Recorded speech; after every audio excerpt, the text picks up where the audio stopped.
The bakery door slammed shut. Claire's hand shook as she twisted the lock, her father's fists already hammering against the wood outside. Blood trickled from her split lip. Behind her stood a stranger, a drifter who'd walked through the back door 5 minutes ago and somehow saw what the whole town pretended didn't exist. "Marry me," he said. "Right now." It was insane. But outside, her father's rage was building into something that might finally kill her. In 10 seconds, Clara Whitmore would make a choice that would either save her life or end it. If you want to see how a desperate escape turned into a frontier legend, stay until the end, hit that like button, and drop a comment with your city so I can see how far this story travels. The Nevada sun beat down on Red Hollow like a punishment. Dust devils spun through the rutted main street, past the saloon where miners drank away their wages, past the general store with its fly-specked windows, past the assayer's office where dreams went to die.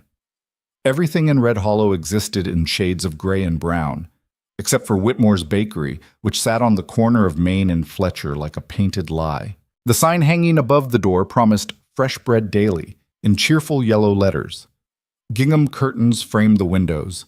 The smell of rising dough drifted out into the street every morning before dawn, making the place seem almost civilized, almost safe. Clara Whitmore knew better. She stood at the workbench in the back room, her hands buried in flour and cold water, working a mass of dough that refused to cooperate. The bruise on her left cheekbone had ripened to purple overnight. She'd covered it with powder that morning, but powder only did so much. In this heat, everything melted away eventually. "You're overworking it."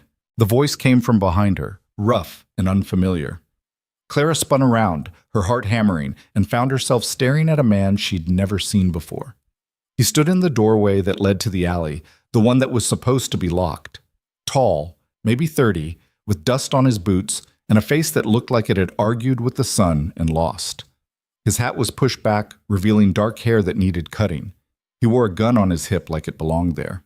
"Back door was open," he said, not quite apologizing.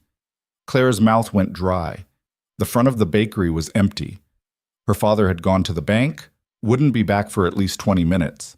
She was alone with a stranger who'd just walked in uninvited. "We're not open yet," she managed. "I can see that." His eyes moved to her face, then stopped. Something shifted in his expression. "That happened today?" She didn't ask what he meant.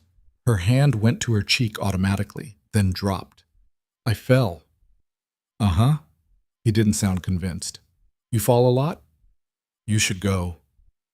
"Probably." But he didn't move. Instead, he pulled out a chair from the small table where she and her father ate their meals and sat down like he'd been invited. "Name's Cole Mercer. Was hoping to buy some bread, but looks like you've got your hands full." Clara stared at him. Nobody talked to her like this, casual, direct, like she was a regular person instead of Edwin Whitmore's damaged daughter. Nobody looked at her bruises and actually asked about them. The whole town had perfected the art of not seeing. "Bread's not ready," she said. "Won't be for another hour." "I'll wait." "My father, we'll be back from the bank in about 15 minutes, I'd guess." Cole tilted his head toward the window. "Saw him heading that direction when I rode in. Big man, gray beard, walks like he owns the street." "That's him." "Figured." Cole's voice stayed level, but his eyes hadn't left her face. "So you've got maybe 10 minutes before he gets back and sees you talking to a stranger. That a problem?" It was absolutely a problem. Her father didn't like her talking to anyone, least of all men. Especially not men who looked like this one, capable, unafraid, the kind who didn't bow their heads to local bullies. Clara turned back to her dough, trying to slow her breathing. "You should really go." "That dough's already dead. You killed it about 5 minutes ago." Despite everything, Clara felt a flash of irritation. "Excuse me? You're working it like it insulted you. Bread's not like that. You've got to be gentle with it. Let it rest." Cole stood up and walked over to the bench. "My mother used to make bread. She said it was like taming something wild. You can't force it." "I know how to make bread." The words came out sharper than she intended. "I've been making bread since I was 8 years old." "Then how come you're choking that dough like it owes you money?" Clara's hand stilled. She looked down at the mangled mass under her fingers and realized he was right. The dough was overworked, tough, ruined. She'd been taking out her anger on it without even realizing. Bad morning? Cole's voice had gone quieter. They're all bad. The admission slipped out before she could stop it. Silence filled the bakery's back room. Through the walls, Clara could hear the town waking up. Wagon wheels creaking, someone shouting about a lost mule, the distant ring of the blacksmith's hammer. Normal sounds, safe sounds, nothing like the roaring in her ears. He hit you, Cole said. Not a question. You need to leave. Does he do it often? I said leave. Claire's voice cracked. If he comes back and finds you here, what? What'll he do? Cole moved closer, not threatening, just present.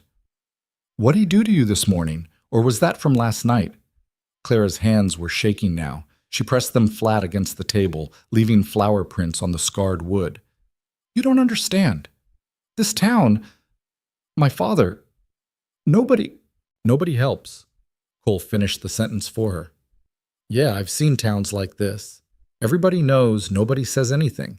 Man like your father gets to do whatever he wants because he's lived here long enough, knows enough people, scares enough others.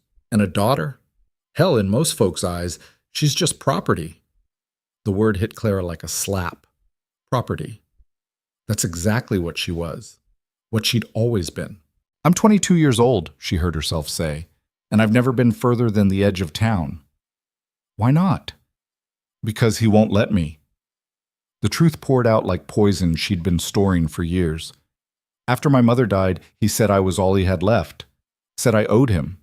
Said this bakery was my responsibility, my duty, my... She stopped, biting down on the words before they could escape. Your prison, Cole said. Clara's eyes burned. She wouldn't cry. She'd learned years ago that crying just made it worse. How'd your mother die? Cole asked. Officially? Weak heart? Clara's laugh came out bitter. That's what Doc Morrison wrote down. Weak heart. Like she was born broken instead of beaten down year after year until there was nothing left. Jesus. Don't. Clara shook her head. Don't do that. Don't look at me like I'm something wounded you can fix. I've seen that look before. It never helps. I'm not trying to fix you. Cole's voice stayed steady. I'm trying to offer you a way out. Clara finally looked at him directly. His face was serious, no pity in it, just something that looked almost like recognition, like he'd seen this before and knew exactly how it ended. There is no way out, she said. I've thought about it. Believe me, I've thought about everything. Running away, where would I go? I have no money, no skills except baking, no family except him. The law won't help. The sheriff's his drinking buddy. The town doesn't care, Cole finished. I know. So what if we change the rules? What? Marry me. Claire actually laughed. It came out half hysterical. What? I'm serious. Cole pulled out a chair and sat down again, this time facing her directly. You said you're 22, legal age. You don't need his permission. You're insane. Probably, but listen, you marry me. You're not his daughter anymore. You're a married woman. The law sees that different. He can't claim ownership if you've got a husband. A husband I've known for exactly... Clara glanced at the clock on the wall. 8 minutes. 9, actually. Cole's mouth twitched, almost a smile.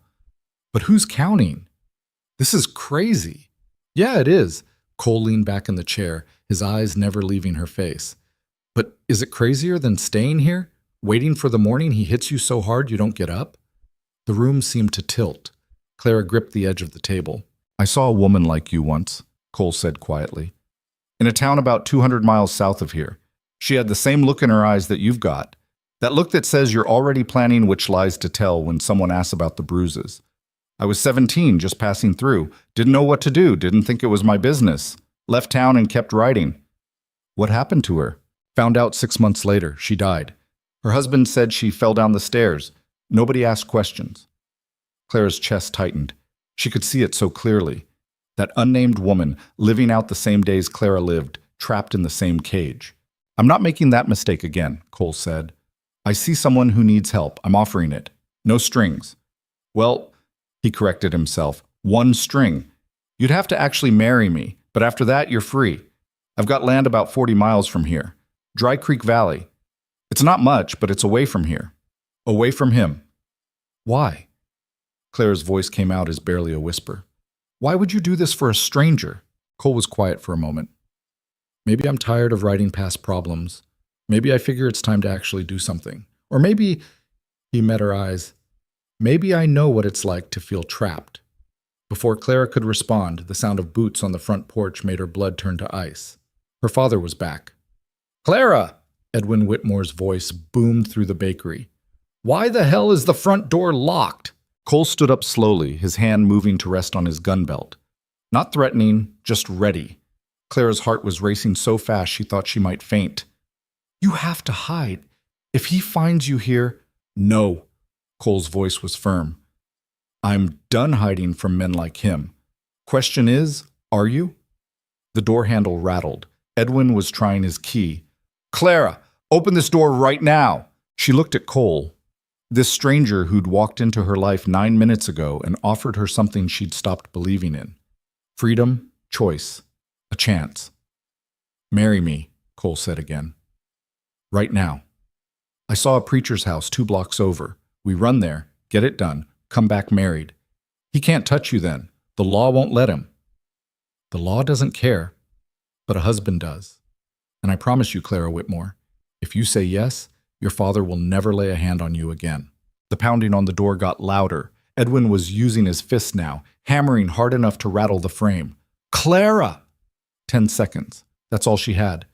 10 seconds to choose between the devil she knew and the stranger who might be her only chance. Cole held out his hand. Clara looked at it, work-roughened, steady, offering her a lifeline she didn't deserve and hadn't asked for. She took it. Yes, she whispered. Then louder. Yes. Cole's fingers closed around hers. Back door, now.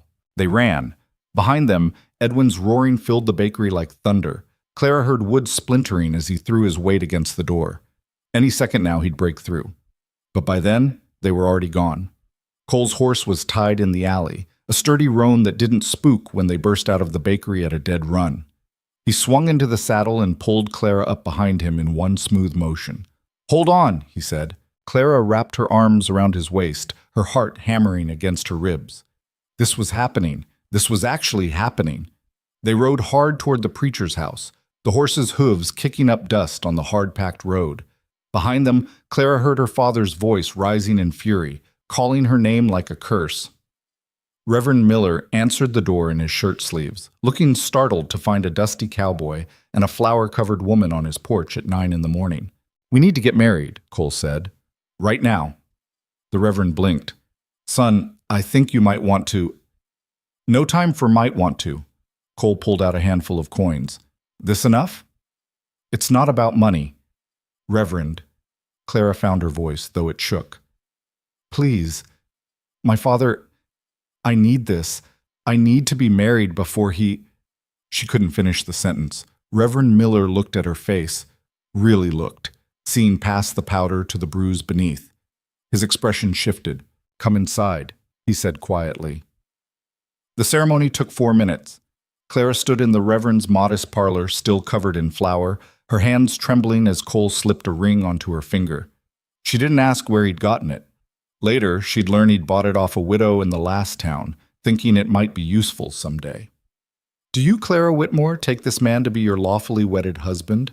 She looked at Cole Mercer, this stranger who'd seen her bruises and decided they mattered, who'd offered her a way out when nobody else in her entire life had bothered to try.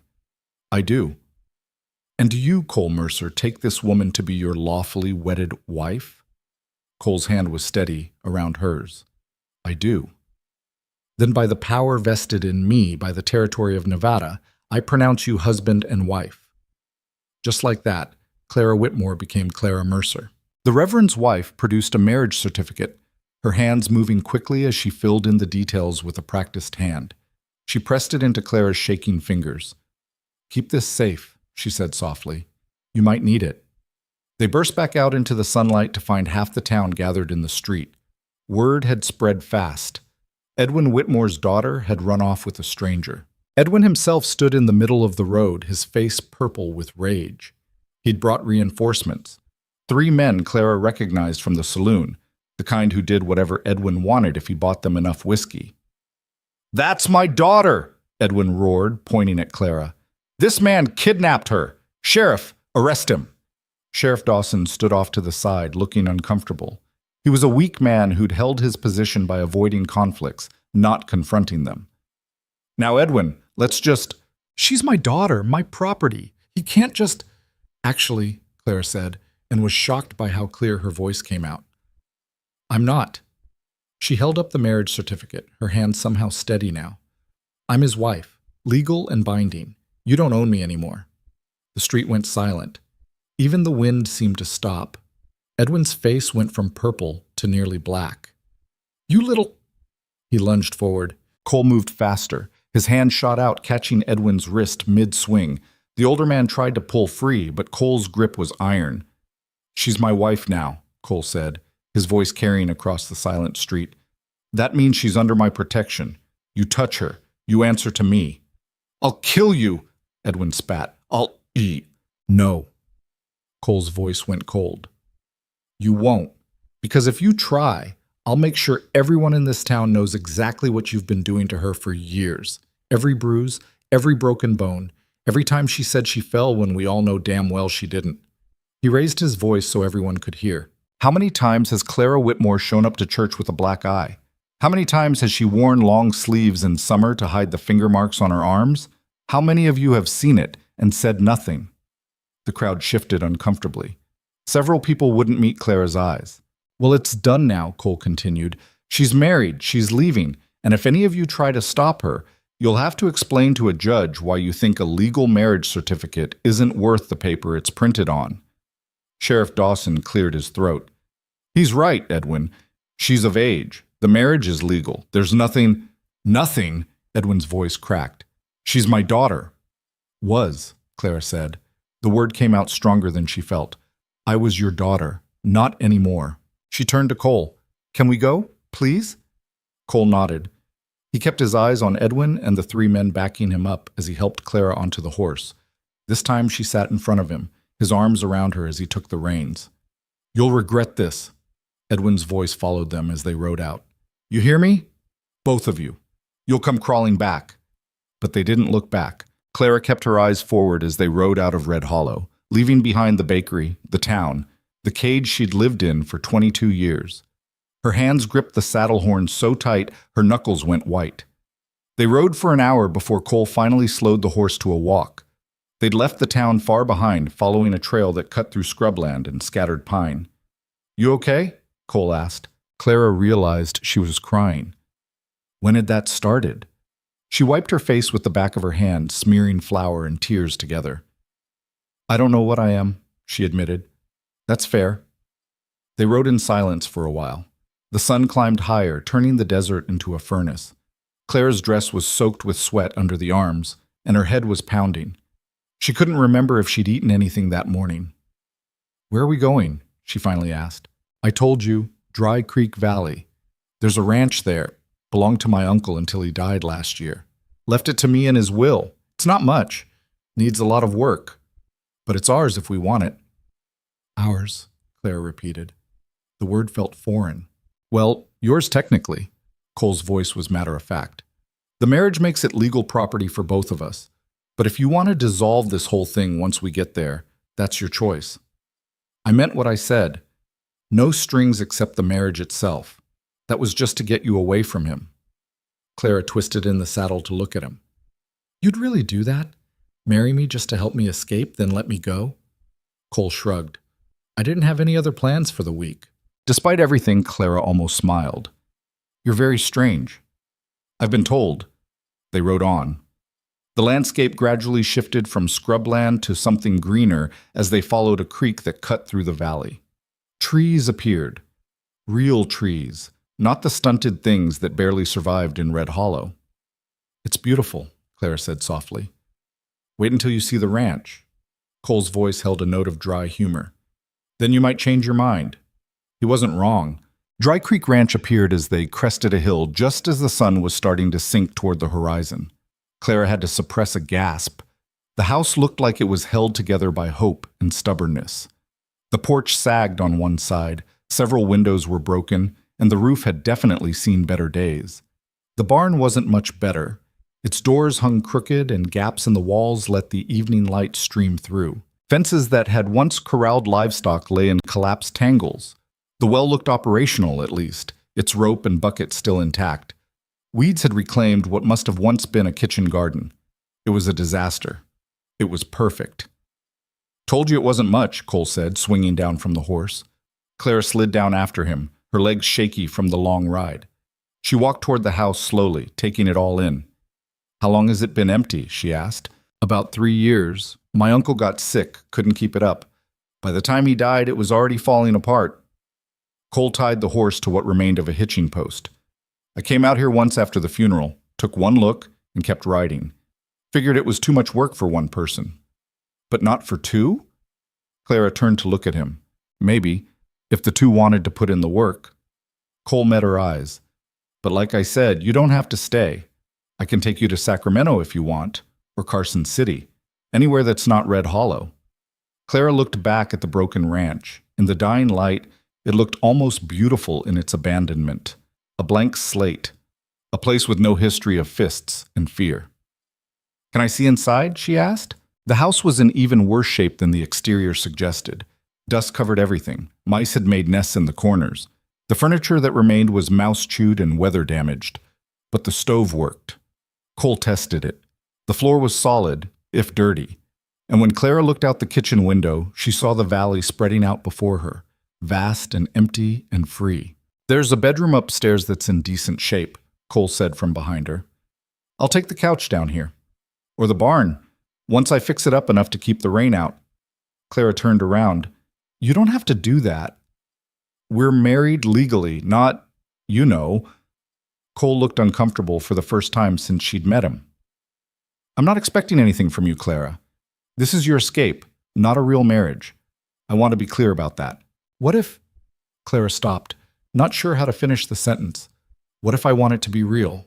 But that was crazy. She'd known this man for less than 12 hours. You didn't build a real marriage on that. "What if what?" Cole prompted. "What if I want to stay here, help fix this place up?" Cole looked at her carefully. "You sure? It's going to be hard work, and your father might come looking. Let him come." Clara was surprised by the fierceness in her own voice. "I'm done running. I'm done being afraid. If this place is really mine, ours, then I want to make it into something." "Something like what?" Clara thought about the bakery in Red Hollow, how she'd loved the smell of bread rising before her father turned it into another cage. She thought about mornings spent kneading dough, the satisfaction of pulling a perfect loaf from the oven. "Something that's actually ours," she said finally. "Something we built instead of inherited or endured." Cole was quiet for a moment, then he nodded. "All right then. We start tomorrow." That first night, Clara lay on a surprisingly intact bed upstairs while Cole made camp on the couch below. She could hear him moving around, probably trying to get comfortable on furniture designed more for decoration than sleep. She should have been exhausted. The day had been the longest of her life, waking up in her father's bakery, marrying a stranger, riding into an unknown future. But sleep wouldn't come. Every time she closed her eyes, she saw her father's face twisted with rage, heard his voice promising she'd regret this. Part of her wondered if he was right. But another part, a part that was growing stronger with each hour of freedom, felt something she barely recognized. Hope. Through the broken window, stars filled the Nevada sky like spilled diamonds. Clara had seen stars before, but never like this. Never without the weight of tomorrow's beating hanging over her. Tomorrow, she'd wake up in a falling-apart ranch in the middle of nowhere, married to a man she barely knew, with nothing but hard work ahead. And for the first time in her life, that felt like a gift instead of a sentence. Clara woke to the sound of hammering. For a moment, she forgot where she was. The ceiling above her head was wrong. Water-stained and cracked instead of the familiar yellowed plaster of her room in Red Hollow. The light coming through the window was wrong too, softer somehow, without the harsh glare that bounced off the bakery's tin roof. Then it all came rushing back. The stranger, the wedding, the escape. She sat up too fast and her head spun. When had she last eaten?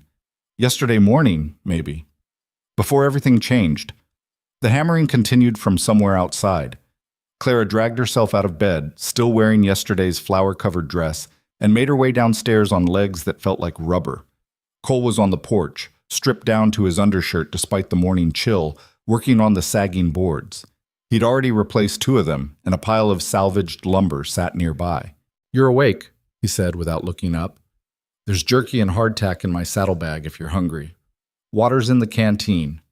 Clara's stomach clenched at the mention of food. She found the saddlebag and pulled out the jerky, tearing into it without ceremony. It was tough and salty, and possibly the best thing she'd ever tasted. "How long have you been up?" she asked between bites. "Couple hours. Wanted to get started before it got too hot." Cole straightened up, wiping sweat from his forehead. "Figured I'd tackle the porch first. At least then we won't fall through it every time we come outside." "We," Clara repeated.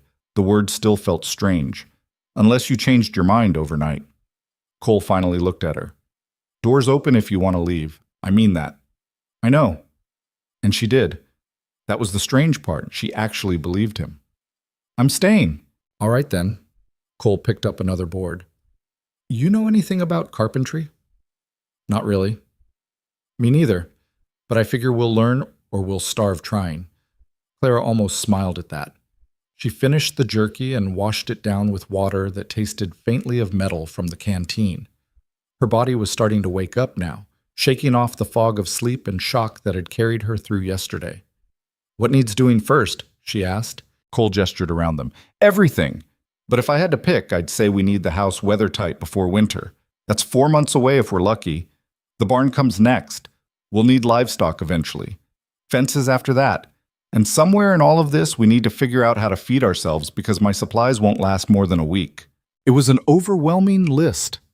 Clara looked at the ranch with fresh eyes, seeing not just the decay but the sheer amount of work ahead. For a moment, panic fluttered in her chest. Then she thought about the alternative, going back to Red Hollow, going back to her father's fists. "Okay," she said. "Where do I start?" Cole studied her for a moment. "You sure you're up for this? You look like you might fall over." "I'm fine." "You're not fine. You're running on fear and stubbornness." He set down his hammer. "When's the last time you had a real meal?" Clara tried to remember. "I don't know. 2 days ago? Maybe 3? "Christ!" Cole ran a hand through his hair. "All right, new plan. You rest today. Tomorrow we can—" "No." Clara's voice came out sharper than she intended. "I'm not useless. I can work. Never said you were useless, but you're also half-starved and probably still in shock from yesterday. Pushing yourself too hard right now helps nobody." "I've worked through worse." The words hung in the air between them. Cole's expression shifted, anger flashing across his face. Not at her, Clara realized, but at the situation that made those words true. "I know you have," he said quietly, "but you don't have to anymore. That's the whole point of leaving." Clara's throat tightened. She turned away before he could see her face. "I need to do something. I can't just sit here." "Fine." Cole picked up his hammer again. "There's a broom somewhere in the house. Kitchen, probably. You want to work? Start there. Make the place livable. But if you feel dizzy or sick, you stop. Deal?" "Deal." The kitchen was worse than Claire remembered from last night's brief tour. A family of mice had taken up residence in the cupboards, and their droppings covered every surface. The stove was crusted with old grease and ash. The floor looked like it hadn't been swept since before Cole's uncle got sick. It took Clara an hour just to find all the cleaning supplies. A half-rotted broom, some rags that might have been kitchen towels once, a bucket with a crack in the bottom. She hauled water from the well until her arms ached and set to work. The physical labor felt good, familiar. She'd spent her whole life cleaning the bakery, scrubbing flour off surfaces and sweeping up the endless dust that crept in from Red Hollow's unpaved streets. Her hands knew this work. But here, something was different. Every surface she cleaned stayed clean. Nobody was going to come through and mess it up again out of spite or carelessness. This mess was just neglect, not malice. She was scrubbing the floor when Cole appeared in the doorway. "It's past noon," he said. "You need to eat something else." "I'm almost done." "Clara." His voice was firm. "Eat. That's not a request." She wanted to argue, but her head was swimming again. When had that started? She sat back on her heels and nearly toppled over. Cole caught her arm, steadying her. "When did you last drink water?" "I don't know. This morning?" "That was 4 hours ago." He guided her to one of the rickety kitchen chairs. "Stay there." He brought her the canteen and more jerky, plus something that looked like dried fruit. Clara ate mechanically, barely tasting it. The dizziness faded slowly. "You're going to make yourself sick," Cole said, watching her. "I know you want to help, but you can't work like this." "I worked harder than this in the bakery." "And look where that got you." Cole crouched down so they were eye level. "You don't have to prove anything to me. You're already the toughest person I've met running away from that situation. But tough doesn't mean invincible." Clara looked down at her hands. They were red and raw from the cleaning, nails broken and dirty. "I don't know how to not work." "Then learn." Cole stood up. "Come on. I want to show you something." He led her outside, past the broken barn and collapsed fences, to a spot where the land opened up into a wide meadow. Grass grew tall there, wild and green. In the distance, Claire could see mountains rising against the sky. "My uncle used to say this was the best view in Nevada," Cole said. "He'd come out here every evening just to watch the sunset. Drove my aunt crazy. She'd have dinner ready and he'd still be out here, staring at nothing." "It's beautiful," Clara said softly. "That's not the point." Cole turned to look at her. "The point is, he knew how to rest, how to stop working long enough to see what he was working for, you understand?" Clara didn't answer. She'd never thought about why she worked. Work was just survival, a way to avoid her father's anger, to make herself small and useful enough to maybe, possibly, get through another day without bruises. "This place is ours now," Cole continued. "We work on it because we want to, not because someone's making us. And that means we also get to rest when we need to. You see the difference?" "I think so." "Good." Cole started walking back toward the house. "Because tomorrow I'm going to work you harder than you've ever worked before. But tonight, you're going to eat a real meal and sleep in a real bed and not touch a single broom." That night, Cole proved to be a surprisingly decent cook. He caught 2 rabbits from somewhere in the brush and roasted them over a fire he built in the yard, since the stove was still too dirty to trust. The meat was tough and gamey, but Clara ate until her stomach hurt. They sat on the porch steps as the sun went down, exactly the way Cole's uncle used to. The sky turned orange, then purple, then black. Stars appeared one by one. "Tell me something about yourself," Cole said suddenly. Clara looked at him. "What do you want to know?"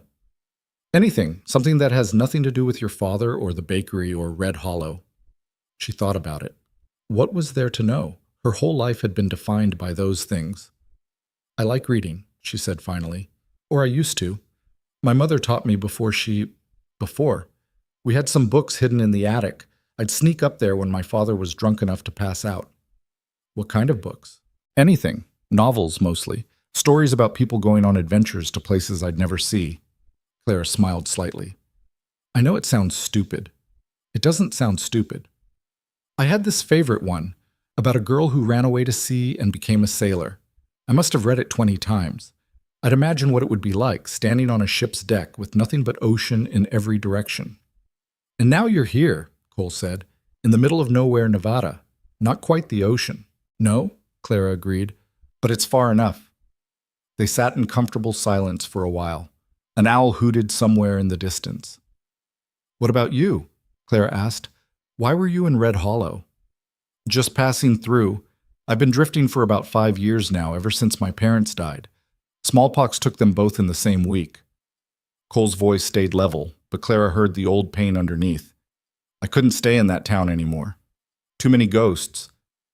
"So you just ride around?" "More or less.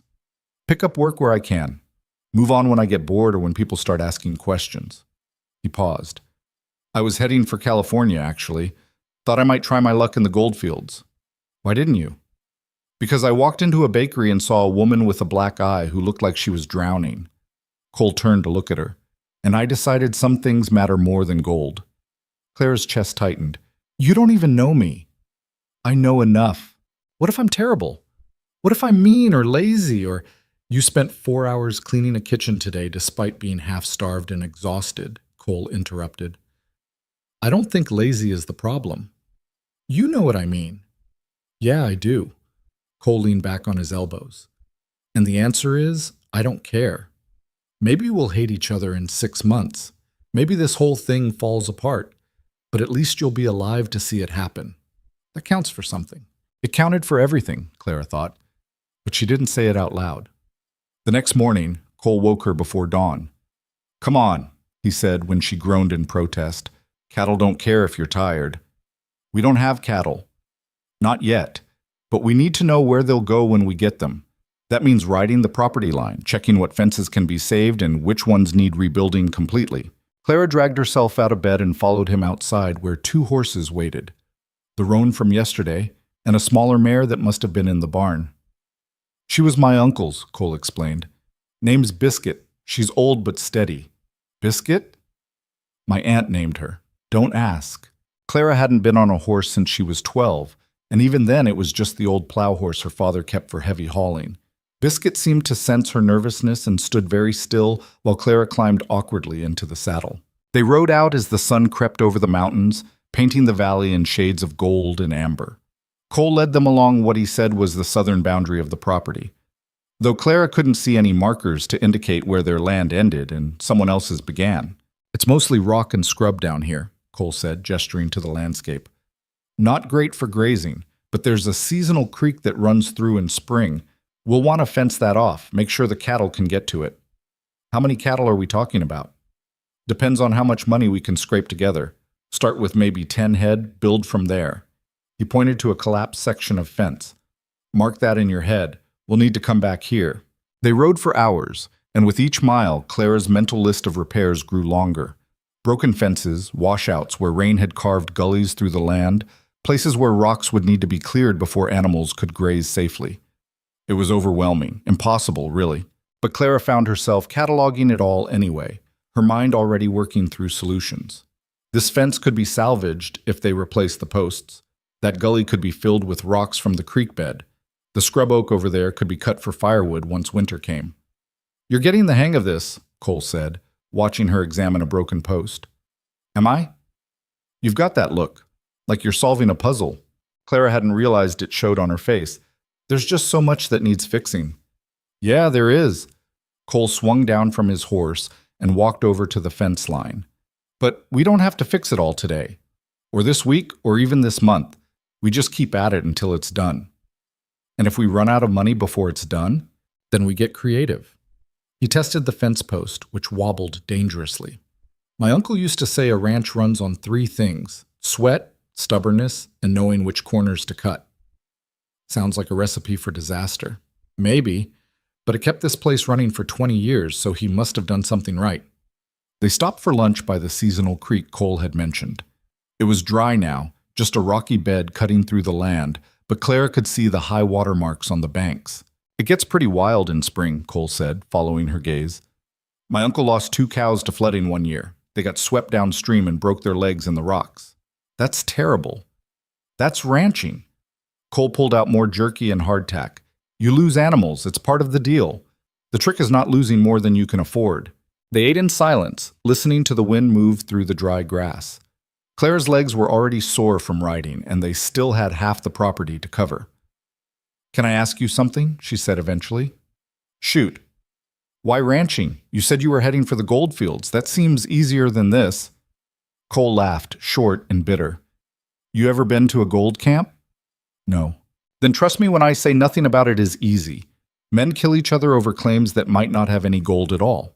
The ones who do strike it rich usually drink or gamble it away within a month, and the rest just dig until their bodies give out." "Sounds like you've seen it." "I spent 6 months in a camp outside Virginia City. That was enough." Cole tossed a pebble into the dry creek bed. "At least with a ranch, you're building something. It's yours. Nobody can take it away as long as you can hold it." "Except your father," Clara said quietly. Cole looked at her. "Yeah, except men like him." They finished lunch and kept riding. The northern boundary was in better shape. Someone, probably Cole's uncle, had maintained this section more carefully. The fences were still standing, though they'd need reinforcement. A line of cottonwood trees marked what Cole said was the actual property line. "Everything from here to those mountains," he said, pointing east. "About 300 acres total. Not huge, but enough." Clara tried to picture it. 300 acres of land that nobody could take from her. That belonged to her by law, by marriage, by the simple fact that she'd chosen to stay. It seemed impossible. They were riding back toward the house when Clara spotted dust rising in the distance. A rider, moving fast. Cole saw it too. His hand went to his gun. "Get behind me," he said quietly. "Who is it?" "Don't know yet. But anyone riding that hard is either running from trouble or bringing it." The rider got closer, and Clara's blood went cold. She recognized the horse before she recognized the man. It was Tom Brennan, one of her father's drinking buddies from Red Hollow.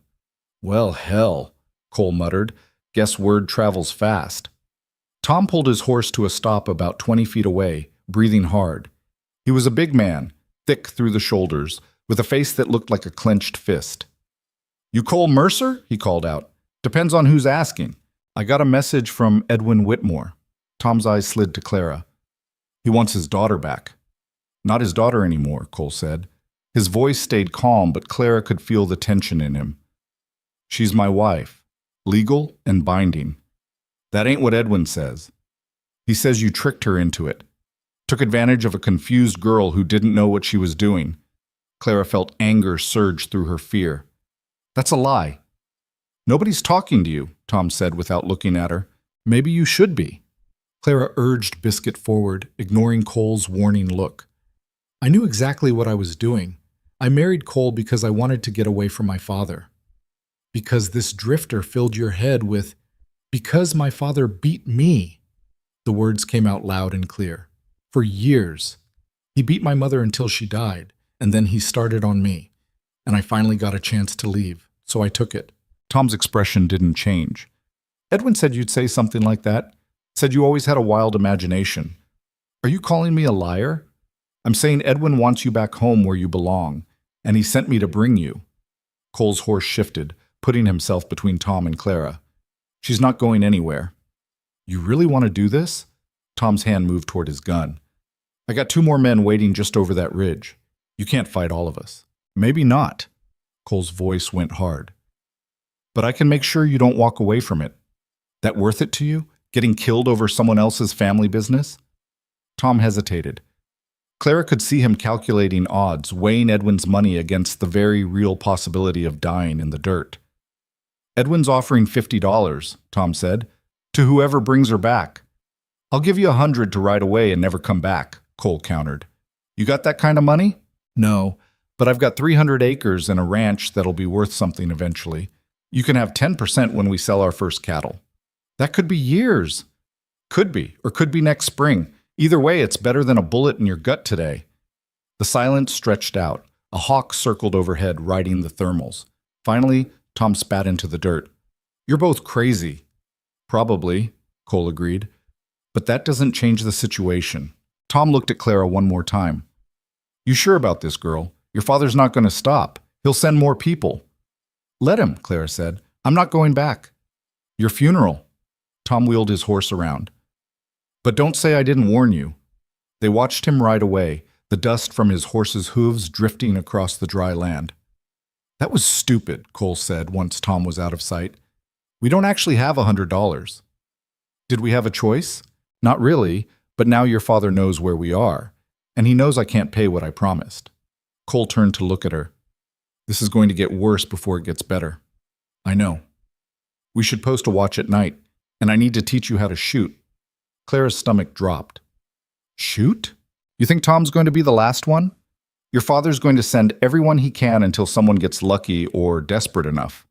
Cole started riding again, back toward the house. "If you're staying here, you need to know how to defend yourself." That evening, after a silent dinner of more rabbit and hardtack, Cole brought out his rifle and a handful of old bottles he'd found in the barn. "We'll start with the basics," he said, lining up the bottles on the fence rail. "Rifle's easier to learn than a pistol. Less recoil, more accuracy." He showed her how to hold it, how to sight down the barrel, how to breathe and squeeze the trigger instead of pulling it. Clara's hand shook the first few times, but Cole was patient. "Don't think about what you're aiming at," he said. "Just focus on the sight. Let everything else go quiet." It took her 7 shots to hit the first bottle. When it exploded in a spray of glass, Clara felt a savage satisfaction she'd never experienced before. "Again," she said. They practiced until dark, until Clara's shoulder was bruised from the recoil and her ears were ringing. She hit 4 bottles out of 10, which Cole said wasn't bad for a first day. "We'll do this every evening," he said, cleaning the rifle, Until you can hit 8 out of 10 with your eyes closed. Why 8? Because if you can hit 8, you can probably hit what you're actually aiming at when you're scared out of your mind. Clara thought about that as she climbed the stairs to her room that night. She thought about Tom Brennan's face, about her father's rage, about the very real possibility that someone might come here with worse intentions than a warning. For the first time since leaving Red Hollow, she understood that escaping hadn't solved everything. It had just changed the nature of the fight. But as she lay in bed, staring at the water-stained ceiling, Clara realized something else. She wasn't afraid. Not the way she used to be. That old fear had been helpless, trapped, waiting for violence she couldn't prevent or predict. This was different. This fear came with options. Fight or flight, shoot or hide, stand her ground or run. The choice made all the difference. Outside, she could hear Cole settling down on the couch, the old springs creaking under his weight. He was probably exhausted too, worn out from a day of riding and work and threats. But he'd stayed. He'd faced down Tom Brennan and made promises he couldn't afford, all for a woman he barely knew. Clara rolled over, pulling the thin blanket up to her chin. Tomorrow they'd get up before dawn and do it all over again, ride the property, fix what they could, prepare for the next person her father sent, and somehow, impossibly, they'd make this work. 3 weeks passed before Edwin came himself. Clara was in the garden when she saw the dust cloud rising from the road. She'd been pulling weeds from what used to be a vegetable patch, trying to coax something edible out of soil that hadn't been tended in years. Her hands were caked with dirt, her back ached, and sweat ran down her temples despite the October chill creeping into the valley. She stood up slowly, shading her eyes against the afternoon sun. One rider. Moving at a steady pace, not hurried like Tom Brennan had been. "Cole," she called out, keeping her voice level. He emerged from the barn, hammer in hand. He'd been working on the doors all morning, trying to get them to hang straight. When he saw where she was looking, his whole body went still. "Go inside," he said. "No! Clara, it's my father. I'm not hiding from him anymore." Cole looked like he wanted to argue, but something in her face must have stopped him. Instead, he set down the hammer and wiped his hands on his pants. "Stay behind me, at least. I'll stand beside you." That wasn't a suggestion. Neither was mine. They stood together in the yard, waiting as the rider drew closer. Clara's heart was hammering so hard she could feel it in her throat, but her hands were steady. She'd been practicing with the rifle every evening for 3 weeks. She could hit 7 bottles out of 10 now, sometimes 8 if the wind wasn't bad. Edwin Whitmore looked smaller than she remembered. Still tall, still broad across the shoulders, but something had diminished him. His beard was unkempt, his clothes rumpled. He sat his horse like a man who hadn't been sleeping well. He pulled up about 15 feet away and just stared at Clara for a long moment. She stared back, refusing to drop her eyes the way she used to. "You look different," Edwin said finally. His voice was rough, like he'd been drinking. "I am different. Thinner. Harder." His gaze swept over the ranch, taking in the repaired porch, the straightened fence posts, the garden Clara had been working. "This what you wanted? Scratching in the dirt like a common farmhand?" "Better than what I had." Edwin's jaw tightened. "I came to talk. Just talk. That too much to ask?" "Depends on what you want to say," Cole interjected. His hand rested near his gun, casual but ready. "Wasn't talking to you, boy. You're on my property. That makes it my business." Edwin's eyes narrowed. "Your property? You mean the property you stole when you kidnapped my daughter?" "I didn't kidnap anyone," Cole said. "She married me of her own free will." "She's 22 years old, doesn't know her own mind yet," Clara laughed. The sound came out sharp and bitter. "Is that what you tell yourself, that I'm just too stupid to know what's good for me?" "Watch your mouth." "Or what?" Clara took a step forward, and she felt Cole tense beside her. "You'll hit me? That's what you always did, isn't it? Whenever I said something you didn't like, whenever I didn't move fast enough, or smile wide enough, or pretend hard enough that everything was fine. I never... You broke my arm when I was 14. The words came pouring out now, years of silence cracking open. "Threw me against the stove because the bread was too dark. Told everyone at church I'd fallen off a ladder. Doc Morrison said it and didn't ask a single question." Edwin's face had gone red. "You're remembering it wrong." "Am I? What about the time you split my lip so bad I couldn't eat solid food for a week? Or when you grabbed me by the hair and slammed my head into the wall because I asked if I could visit Aunt Margaret in Carson City. I was disciplining you. You were hurting me because you could, Clara's voice rose. Because Mom was dead and there was nobody to stop you and the whole town just looked the other way. The whole town knew you needed a firm hand. After your mother filled your head with all that reading nonsense, made you think you were better than— Don't you dare. Clara's voice went deadly quiet. Don't you dare talk about her. Edwin swung down from his horse. Cole's hand went to his gun, but Clara held up her hand. Let him come, she said. Her father walked toward her with that familiar heavy tread that used to make her stomach clench with fear. He stopped a few feet away, close enough that she could smell the whiskey on his breath. You're making a mistake, he said. This man, this drifter, he doesn't care about you. He just wanted the land. The land that grandfather left to me, Clara shot back. The land you tried to keep secret so you could sell it yourself. Edwin's eyes flickered. Who told you that? Cole found the deed in the county records. Grandfather left it to me specifically. Not you. Me. But you hid the papers and told everyone the ranch was abandoned. Worthless. You were going to sell it to the mining company and pocket the money. That land was my inheritance. No, it wasn't. It was mine. Grandfather put it in my name because he knew what you were. He knew you'd drink away anything he left you. Clara felt something breaking loose inside her, something that had been locked down for so long she'd forgotten it was there. He tried to protect me from you. Even from his grave, he tried. Edwin's face twisted. Your grandfather was a fool who never understood what it takes to raise a child alone.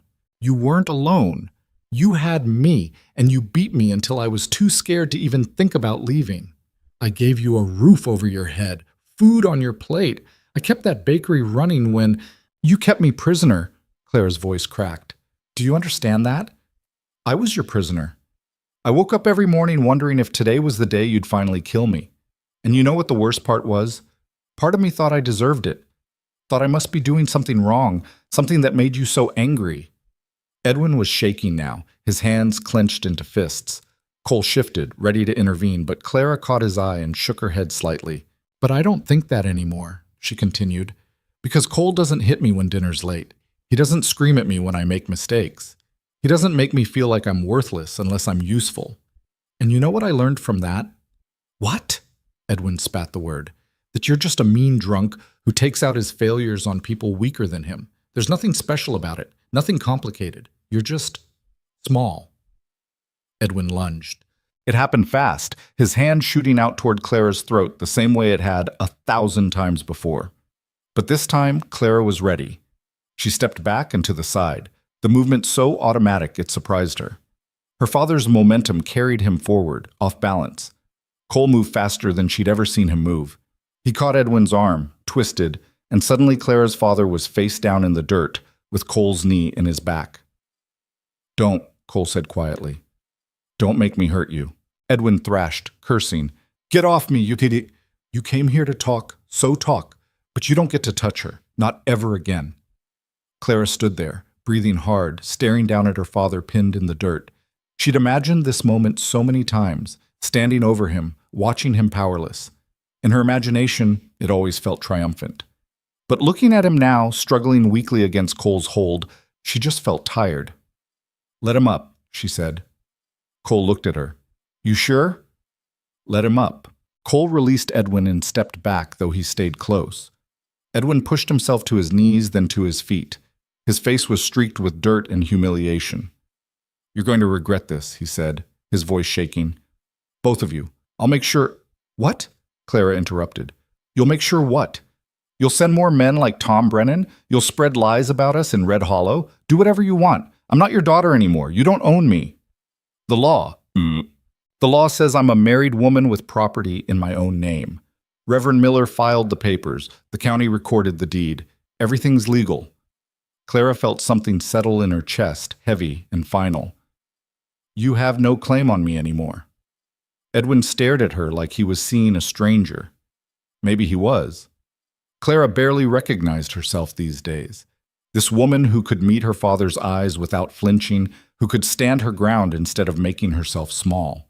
I loved your mother, Edwin said suddenly. The words came out choked. You look like her. Every time I see you, I see her, and it what? Made you angry?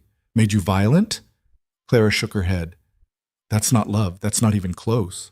You don't understand. No, you don't understand. Mom loved you, and you killed her with it. You beat her down until there was nothing left, and then you started on me. That's not grief. That's not pain. That's just you being cruel because you can. Edwin's shoulders sagged. For a moment he looked old and broken, nothing like the towering figure who'd haunted Clara's nightmares. I want you to leave now, Clara said, and I don't want you to come back. Ever. Clara? I mean it. You're not welcome here. This is my home, my land, my life. You're not part of it anymore. Edwin looked at Cole, as if expecting him to contradict her. Cole just stared back, his expression unreadable. You've turned her against me, Edwin said. No, Cole replied. You did that yourself. I just gave her a way out. Edwin stood there for another long moment, swaying slightly. Then he turned and stumbled toward his horse. It took him 2 tries to haul himself into the saddle. You'll come crawling back, he said, looking down at Clara. When this falls apart, when he leaves you, you'll come back to Red Hollow and beg me to take you in. I'd rather die, Clara said simply. Something in her father's face crumpled. He jerked the reins and kicked his horse into a trot, heading back down the road toward town. They watched until he disappeared into the dust and distance. Clara's legs gave out. She didn't fall. Cole caught her before she hit the ground. But suddenly she was shaking so hard her teeth chattered, and she couldn't seem to catch her breath. Easy, Cole said, guiding her to sit on the porch steps. Just breathe. I'm fine. You're not fine. You're having a panic attack or something close to it. Put your head between your knees. Clara obeyed, focusing on pulling air into her lungs. The world tilted and spun around her. She could hear Cole's voice from what seemed like a great distance, talking to her in that steady way he had, telling her she was safe, that her father was gone, that she did good. Gradually, the shaking subsided. Her breathing evened out. The world stopped spinning. Sorry, she managed. Don't apologize. You just stood up to the man who terrorized you for years. You're allowed to fall apart a little. Clara lifted her head. Cole was sitting beside her on the steps, close but not crowding. His face was concerned but not pitying. I thought I'd feel different, she said. After. I thought I'd feel, I don't know, victorious or something. And instead, just empty. And scared. What if he comes back? Then we deal with it. Cole's voice was matter-of-fact. But I don't think he will.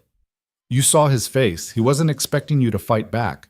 Men like him, they fold when someone actually stands up to them. Maybe. They sat in silence for a while. The sun was starting to sink toward the mountains, painting everything in shades of orange and gold. Somewhere in the distance, a coyote howled. Thank you, Clara said finally, for stopping him when he lunged. That's what husbands do. The word hung between them. Husband. They'd been married for 3 weeks now, but they still moved around each other like polite strangers. Clara slept upstairs, Cole slept on the couch. They worked together during the day, but barely talked about anything deeper than fence repairs and cattle prices. Is it? Claire asked. What husbands do. Cole looked at her. What do you mean? I don't know what a real marriage looks like. My parents, that wasn't real. That was just violence and fear dressed up as love, and we... She gestured between them. This isn't real either. Not really. It's an arrangement. Does it have to stay that way? Clara's breath caught. What? I'm just saying, we've been doing okay so far. Working together, building something. Maybe that could be enough. Enough for what? Cole ran a hand through his hair, looking uncomfortable. I don't know. Enough to try making this real, if you wanted to. Clara's heart was racing again, but this time it wasn't from fear. Do you want to? I asked you first. That's not an answer. Cole smiled slightly. Yeah, I want to. You're smart and tough, and you work harder than anyone I've ever met. Plus, you can almost outshoot me now, which is frankly embarrassing, but also kind of impressive. Despite everything, Clara laughed. I hit 7 bottles last night. I know, I was there. You're getting scary good at it. You're avoiding the question. I answered the question. I want to try making this real. The question is whether you do. Clara thought about it, about the life she'd had in Red Hollow versus the life she'd been building here. About the difference between a man who saw her bruises and looked away versus a man who'd married her to get her free. About what choose something instead of just surviving it. I want to try, she said, but I don't know how. I don't know how to be a real wife. And I don't know how to be a real husband. So I guess we'll figure it out together. What if we're terrible at it? Then we'll be terrible together. Still better than being terrible alone. Clara found herself smiling. That's very romantic. I'm working with limited material here. They sat on the steps as the sun set, closer than they'd ever been before. It wasn't a kiss or a declaration or any of the things Clara had read about in her books.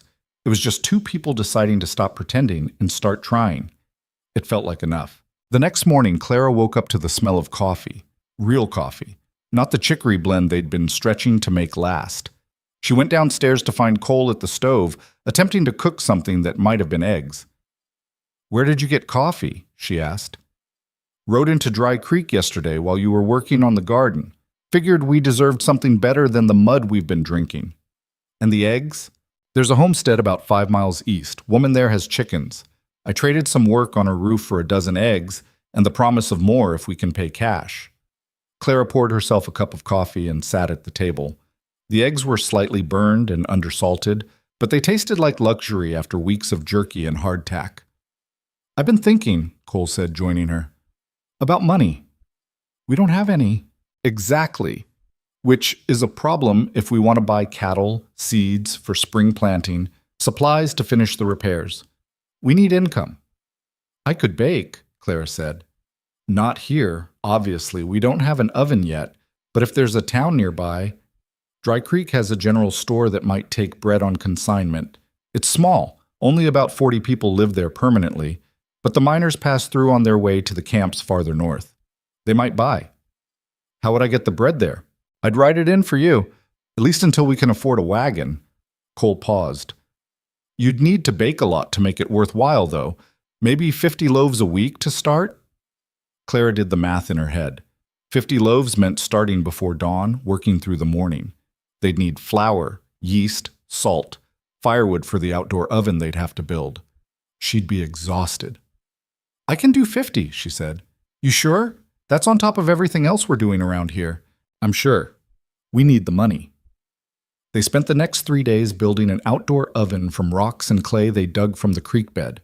It wasn't pretty, but Cole said his mother used to bake in something similar, and it worked fine. They tested it with a single loaf, which came out lopsided and slightly charred but edible. Clara made her first 50 loaves the following week. She started at 3 in the morning, mixing dough by lantern light while Cole slept.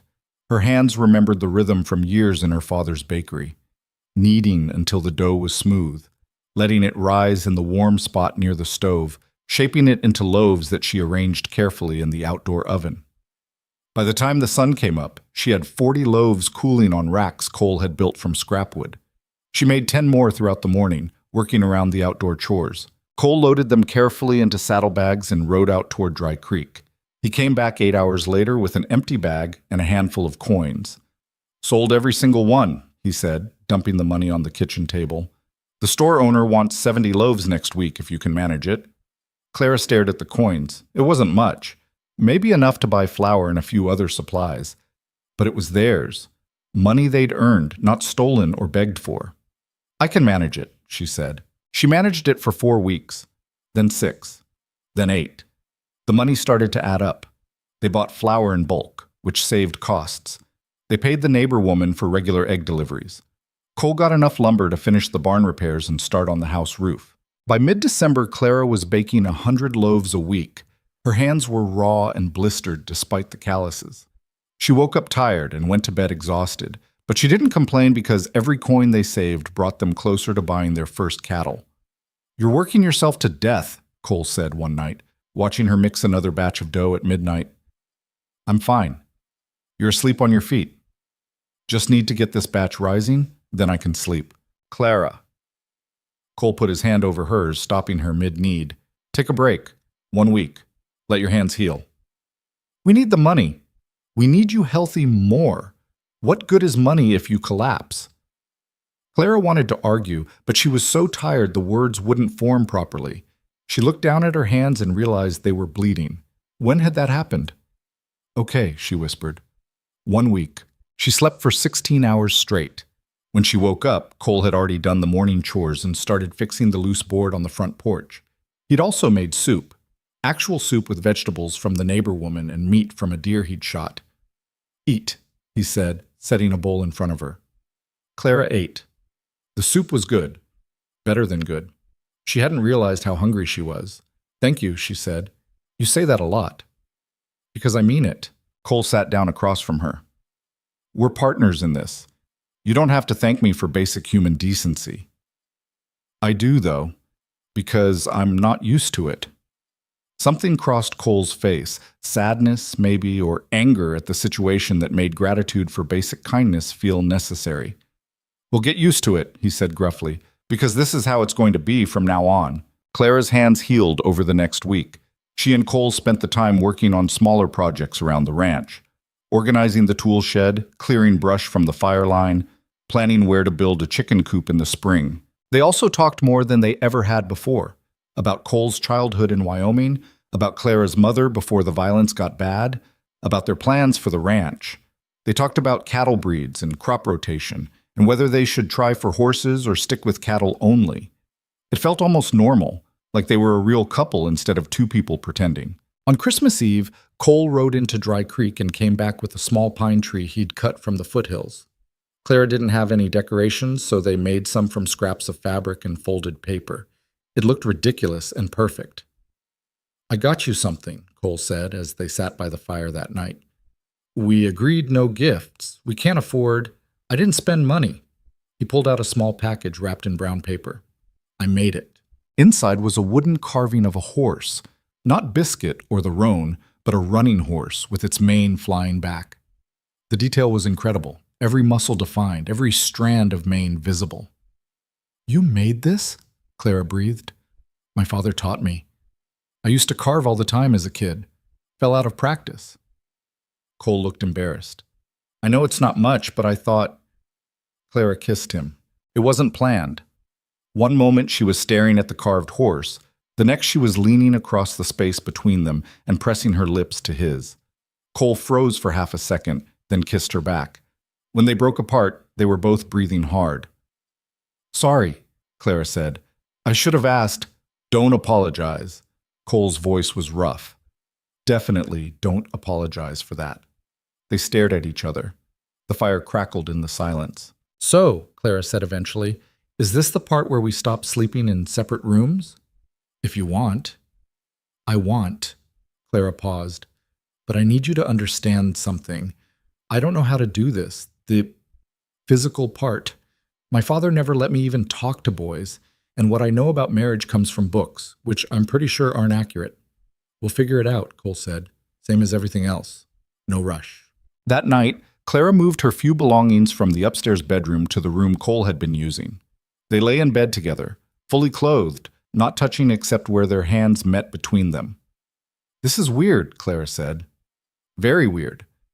Good weird or bad weird? Ask me in the morning. In the morning, Clara woke up warm for the first time since coming to the ranch. Cole's arm was around her waist, his breath steady against her hair. Outside, snow was falling, covering the ranch in white. It felt like a beginning. Spring came to Dry Creek Valley like a promise the land had been keeping secret all winter. The snow melted first in patches, revealing brown grass that turned green almost overnight. The seasonal creek that had been dry when Clara first saw it roared to life, carrying runoff from the mountains in a wild rush that made the banks tremble. Clara stood watching it one morning in late March, her hand resting on her stomach. She'd been sure for about 2 weeks now, though she hadn't told Cole yet, partly because she wanted to be absolutely certain, and partly because she had no idea how he'd react. Their marriage had become real in the months since Christmas, but real didn't mean simple. They still argued about stupid things, how much firewood to cut, whether to plant corn or wheat, who'd left the barn door open and let the neighbor's goat eat half their supplies. They'd learned each other's rhythms, the way Cole went quiet when he was worried and Clara cleaned obsessively when she was angry. They'd also learned the good things, how Cole made her laugh with his dry observations about the chickens they'd finally bought, acting like tiny dictators in the yard. How Clara could get him to relax after a hard day's work just by sitting next to him and reading aloud from one of her salvaged books. How they fit together in bed like two pieces of a puzzle that had been cut from the same block. But a baby changed everything. You planning to stand there all day or actually help with the fence? Clara turned to find Cole approaching with a load of posts balanced on his shoulder. He'd gotten stronger over the winter, his frame filling out from the constant physical labor. The perpetual wariness had faded from his eyes, replaced by something that looked almost like contentment. "Sorry," she said, "just thinking." "About what?" "About how high the creek is. You think it'll flood?" Cole set down the post and came to stand beside her, assessing the water level. "Maybe. We should move the tools to higher ground, just in case, and check the fence line on the north side. That's where it jumped the banks last time, according to the neighbor." They worked together, moving equipment and supplies to the barn's upper level. Clara tried to pace herself, but Cole noticed anyway. "You feeling okay?" he asked as she paused to catch her breath after hauling up a crate of nails. "Fine, just tired." "You've been tired a lot lately." Clara's heart jumped. "Have I?" "Yeah, and you didn't eat breakfast this morning, or yesterday." Cole's eyes narrowed. "Actually, now that I think about it, you've been skipping breakfast for about a week. The smell of eggs was making me feel sick." "Since when do you not like eggs?" "Since I got pregnant," Clara thought, but the words stuck in her throat. She wasn't ready yet, didn't know how to say it. "I'm fine," she repeated. "Just need to adjust to spring weather or something." Cole looked unconvinced, but let it drop. They spent the rest of the morning reinforcing the fence, then broke for lunch. Clara forced down some bread and cheese, her stomach rolling in protest. A rider appeared on the road just as they were finishing, not from the direction of Red Hollow, which would have sent Clara's hand to the rifle. From Dry Creek instead. It was the general store owner, a gruff man named Paulson, who'd been buying Clara's bread for months now. "Got a proposition for you folks, Vipo," he called out as he dismounted. "What kind of proposition?" Cole asked, shaking the man's hand. "The bakery in Dry Creek closed down last week. Old man Henderson finally retired, moved to Sacramento to live with his daughter. Town's been after me to find a replacement." Paulson looked at Clara. "Your bread's the best I've tasted in 20 years. You interested in selling more than just loaves? Pastries, maybe? Rolls?" Clara's mind raced. "How much more are we talking?" "Enough to keep the town supplied. Maybe 200 loaves a week, plus whatever else you can manage. I'd take it all on consignment, same as before, but at better prices. And if you wanted to set up a stall at the store one day a week, sell direct to customers, I'd give you the space for a small cut." 200 loaves. Clara did the math quickly. That was more than double what she was doing now. She'd need to upgrade the outdoor oven, maybe build a second one, work even longer hours. But the money would be real, enough to buy cattle and seed and maybe even hire help eventually. "Can I think about it?" she asked. "Sure. But don't think too long. I got other bakers asking, just nobody as good as you." After Paulson left, Clara and Cole sat on the porch steps. The sun was warm on Clara's face, the kind of warmth that promised summer wasn't far behind. "You want to do it?" Cole asked. "I don't know. It's a lot of work. It's also a lot of money. We could buy those cattle we've been talking about. Maybe even get a proper wagon instead of using the horses for everything." "I know." Clara twisted her hands together. "But there's something I need to tell you first." Cole looked at her. "Okay. I'm pregnant." The words hung in the air between them. Cole's expression went completely blank. "You're sure?" he asked finally. "Pretty sure. I haven't had my monthly in 2 months, and I've been sick every morning, and I'm tired all the time." Clara watched his face, trying to read what he was thinking. "Say something. When did you know?" "I suspected a few weeks ago, but I wanted to be certain before I said anything." Cole stood up and walked to the edge of the porch. He stood there with his back to her, silent. Clara's stomach clenched, and this time it had nothing to do with morning sickness. "If you're angry, I'm not angry." Cole turned around. His eyes were wet. "I'm terrified." "Oh. I don't know how to be a father, Clara. I barely know how to be a husband. And what if something goes wrong? What if you get sick like my mother did when she was carrying my sister? What if—" "Cole."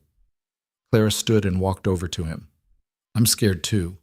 But we figured out everything else. We can figure this out." A baby's different than fixing a fence. I know that. Do you? Because there's no taking this back. No trying it for a week and changing our minds. This is forever. Clara took his hands. They were shaking. I know. And I'm terrified too, but I'm also, I don't know, happy? Is that allowed? Cole's expression softened. Yeah, that's allowed. Are you happy? He pulled her into a hug, his arms tight around her. Ask me again when I stop feeling like I'm going to throw up. Clara laughed against his chest. That's supposed to be my job. They stood like that for a long time, holding each other while the wind moved through the valley and the creek rushed past, and somewhere in the distance, a hawk screamed. We should see a doctor, Cole said eventually. Make sure everything's okay. The nearest doctor is in Carson City. That's 2 days' ride. Then we'll take 2 days. I'm not taking chances with this. They rode out the following week. The trip to Carson City was grueling. Clara's back ached within hours, and the nausea that had been manageable at home became overwhelming on horseback. They had to stop frequently so she could be sick on the side of the road. This is miserable, she said after the 4th stop. Want to turn back? No, I need to know everything's okay. The doctor in Carson City was a middle-aged woman named Dr. Fletcher, who examined Clara with brisk efficiency. She asked questions about Clara's cycles, her symptoms, her family history. Clara answered as best she could, though talking about her mother's death made her throat tight. Everything looks normal, Dr. Fletcher said finally. You're about 10 weeks along, I'd estimate, due sometime in October. October. Clara tried to imagine holding a baby in October, when the leaves were turning and the air was getting cold. What should I do? She asked. To stay healthy? Eat well. Rest when you can. Don't lift anything too heavy. And for the love of everything, don't let anyone tell you childbirth is easy or beautiful or any of that nonsense. It's hard, and it hurts, and you'll need help. There's a midwife in Dry Creek, Cole said. Should we? Yes. Get to know her now. Make sure she's competent, and make plans for what happens if there are complications. Dr. Fletcher looked at Clara seriously. I'm not trying to scare you, but you're young and this is your first baby. Things can go wrong. You need to be prepared. They left Carson City with a list of instructions and a bottle of iron tonic that Dr. Fletcher insisted Clara take daily. The ride back was just as miserable as the ride there, but somehow Clara felt better. At least now she knew what to expect. The midwife in Dry Creek was a weathered woman named Sarah who'd delivered half the babies in the territory. She came out to the ranch in early April and walked Clara through what would happen, what to watch for, what to do if labor started early. You'll be fine, Sarah said after the examination. You're strong and healthy. That counts for a lot. My mother died in childbirth, Clara blurted out. My younger sister, too. They both died. Sarah's expression gentled. How old was your mother? 38. It was her 6th pregnancy. She'd lost 2 before that one. 6 pregnancies at 38 with a history of loss. That's very different from being 22 and pregnant with your first. Sarah squeezed Clara's hand. I won't lie to you. Childbirth is dangerous. But you're not your mother, and I'll be there to help. Clara wanted to believe her. Some days she did. Other days fear sat in her chest like a stone. She told Paulson she'd take the contract. 200 loaves a week, plus pastries on Saturdays when she'd set up a stall in Dry Creek. Cole built her a second outdoor oven and a better work table. They bought flour in bulk quantities that made Clara dizzy to think about. By May, Clara was working 16-hour days. She'd wake at 2 in the morning to start the first batch of bread, work through until noon, then help Cole with ranch chores until sunset. Her hands were constantly covered in flour and small burns from the oven. Her back ached from standing so long. The baby was making itself known now, a small swell in her belly that made all her dresses tight.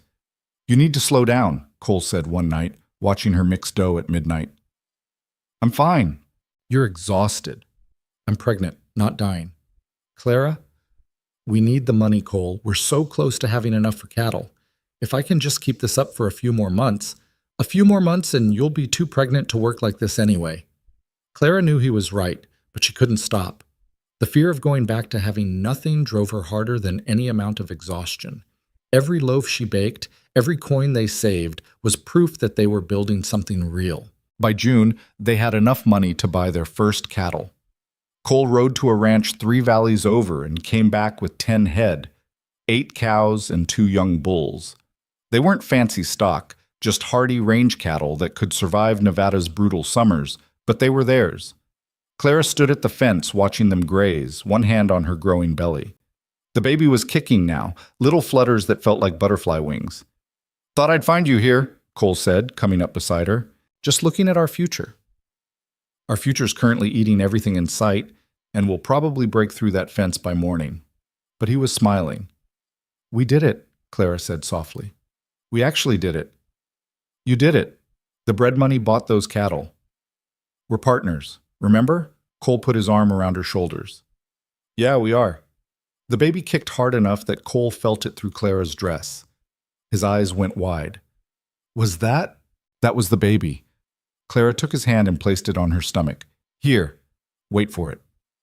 They stood there in the fading light, waiting. The baby kicked again, a solid thump against Cole's palm. "That's amazing," he breathed. "That's your son, or daughter. We don't know yet. Doesn't matter which, they're already stubborn like their mother." July brought heat that turned the valley into an oven. Clara's outdoor baking became torture, the twin ovens radiating waves of heat that made her dizzy and sick. She tried working at night when it was cooler, but that meant sleeping during the day, and the summer sun heated the house until it was unbearable. She was pulling loaves from the oven one afternoon when the world tilted sideways. She grabbed the table to steady herself, but her legs gave out. The last thing she remembered was Cole shouting her name. She woke up in bed with a wet cloth on her forehead, and Cole sitting beside her looking like he'd aged 10 years. "What happened?" she asked. "You fainted. Been out for almost an hour." His voice was tight. "The midwife's on her way." "I'm fine." "You're not fine. You haven't been fine for weeks. I've been watching you work yourself into the ground, and I should have stopped you sooner." Sarah arrived within the hour and examined Clara thoroughly. The baby's heartbeat was strong, Sarah said, but Clara was severely dehydrated and exhausted. "No more baking," Sarah said flatly. "Not until after the baby comes." "But the contract will have to wait. You want to deliver this baby or collapse and lose it." The bluntness shocked Clara into silence. Cole took her hand. "We'll figure it out," he said. "The cattle money can hold us for a while. And I can pick up work in town if we need extra. But everything we've built doesn't matter if you're not here to see it." Clara wanted to argue, but she was too tired. She slept for 14 hours and woke to find Cole had already told Paulson the bakery was closed until further notice. He wasn't happy, Cole admitted, but he understood. Said the contract would be waiting when you're ready. Without the baking, Clara's days became strange and slow. She helped with light chores around the ranch, tended the garden, practiced her shooting when the heat wasn't too bad. Mostly, she rested.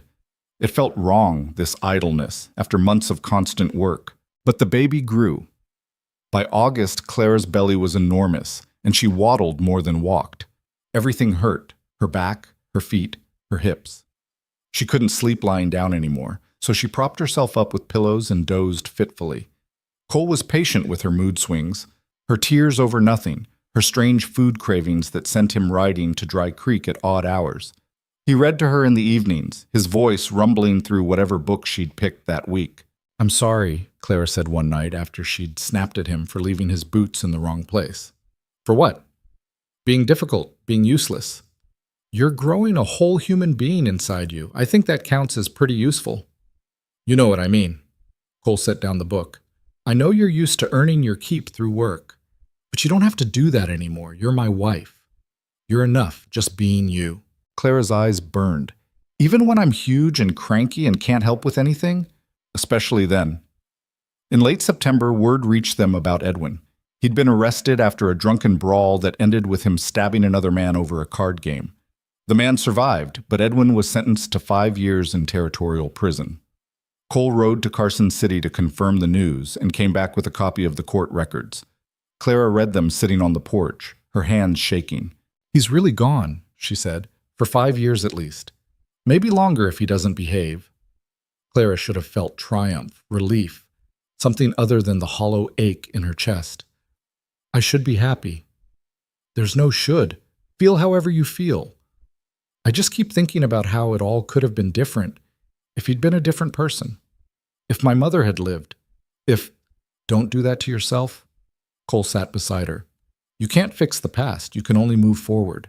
I know, but sometimes I wish... She stopped as a sharp pain lanced through her belly. Clara? I'm okay. The baby just kicked hard. Another pain, stronger this time. Clara's breath caught. Cole's eyes went wide. Is it happening? I don't know. Maybe. It's too early. I'm not due for another 3 weeks. But the pains kept coming, regular as clockwork. Cole sent one of the ranch hands they'd hired to fetch Sarah while he helped Clara inside. Labor lasted 18 hours. Clara had thought she understood pain from her father's beatings, but this was different. This was her body tearing itself apart from the inside, waves of agony that left her gasping and screaming. Sarah coached her through it with calm efficiency. Cole held her hand and let her squeeze until his bones creaked. Somewhere around hour 15, Clara was sure she was dying. I can't do this, she sobbed. I can't. Yes, you can, Sarah said firmly. You're doing it right now. Just keep breathing. It hurts, I know. But you're almost there, just a little more. At dawn on October 2nd, Clara pushed her son into the world. He came out screaming, red-faced and furious, with a shock of dark hair and lungs that could wake the dead. Sarah cleaned him quickly and placed him on Clara's chest. He was so small, so perfect, so completely terrifying. You did it, Cole whispered. His face was wet. You did it. Clara couldn't speak. She just stared at the tiny person in her arms, this stranger who was somehow part of her. He had Cole's nose and her mother's chin. His fingers were impossibly small, curled into fists like he was ready to fight the world. What should we name him? Cole asked. Clara thought about all the names she'd considered over the months. Family names, strong names, names from her books. But looking at her son, only one felt right. James, she said. After your father. Cole's breath caught. You sure? I'm sure.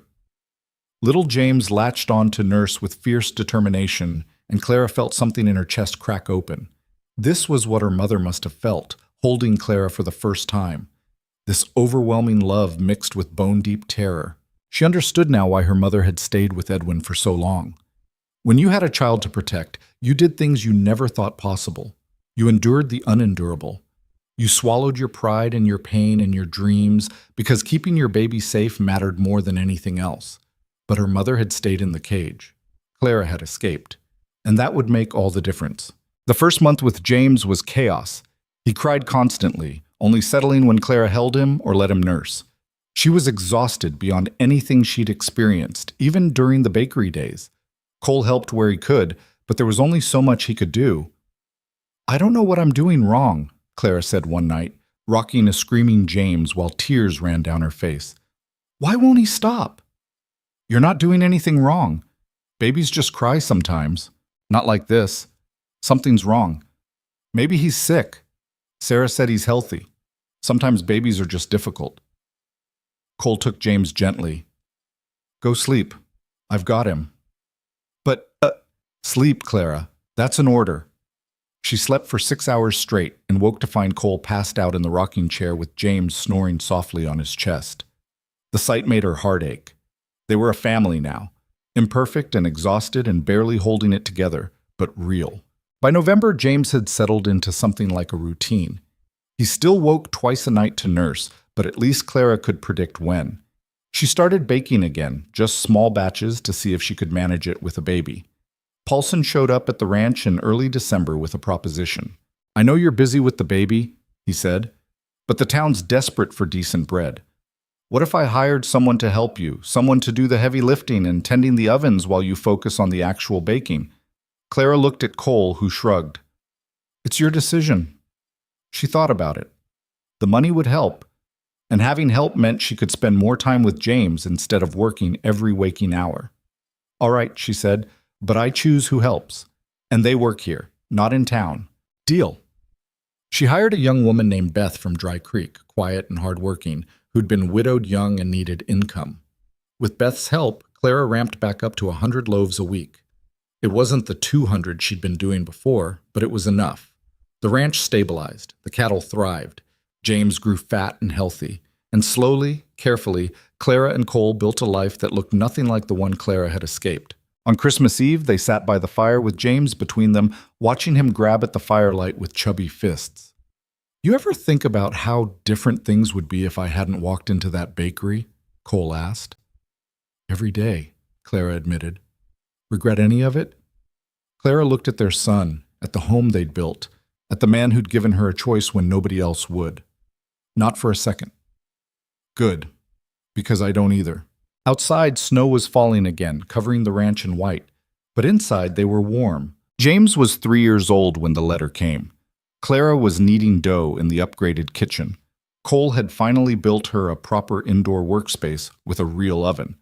When she heard the wagon approaching, she glanced out the window to see the mail carrier from Dry Creek pulling up to the house. "Package for Clara Mercer," he called out. She wiped her hands on her apron and went outside.